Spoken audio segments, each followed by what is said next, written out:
Në zemër të Gjilanit, në një punëtori modeste për të mbushur me entuziazëm dhe teknologji moderne, një grup I të rinjve inovator po zhvilluan një nga projektet më ambicioze të teknologjisë në Kosovë, krijimin e një droni të avancuar të quajtur Sokol.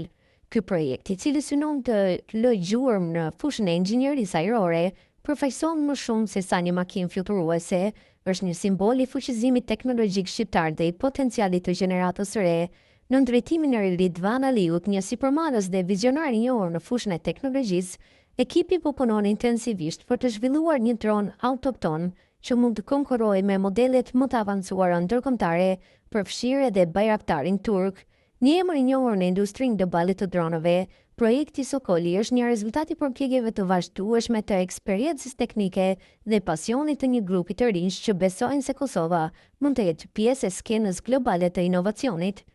Po shpenzojnë rreth 50.000 euro në muaj vetëm për hulumtim, zhvillim dhe testim, thot Aliu për Klan Kosova, që shumë përfshin investime në pajisje të teknologjisë së lartë, testime aerodinamike, zhvillim të softwareve të integruar dhe trajnim të stafit teknik. Përkundër sfidave financiare dhe logjistike, projekti ka arritur disa etapa të rëndësishme, përfshirë ndërtimin e disa prototipeve funksional. Droni Sokoli nuk është vetëm një mjet fluturues, ai përfaqëson një qasje të re ndaj teknologjisë së pavarur në Kosovë, me një dizajn modern, autonomi të avancuar dhe kapacitete të shumta operacionale. Ky dron synon të përdoret jo vetëm për qëllime ushtarake, por edhe për monitorim civil, mbrojtje mjedisi, kërkim shpëtimi dhe përdorim social. Sipas Aliut, Sokoli pritet të ketë specifika teknike që do të I kalojnë ato të Bayraktarit.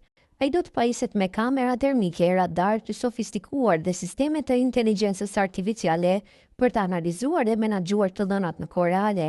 Kjo do të mundësojë përdoruesve të kryejnë misione me precizion të lartë dhe siguri maksimale. Prezantimi zyrtar I dronit pritet të ndodhë javën e ardhshme, një moment historik për ekipin dhe për të gjithë sektorin teknologjik të vendit. Nëse gjithçka shkon sipas planit, Sokoli do të jetë I gatshëm për treg brenda 7 deri në 12 muajve të ardhshëm.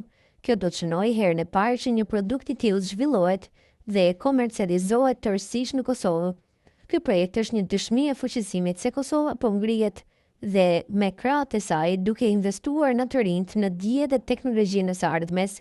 Me Sokolin jo vetëm që hapet një faqe e re për inovacione shqiptar, por edhe vendoset një standard I ri për atë se çfarë është e mundur kur vizioni, guximi dhe përkushtimi bëhen bashkë.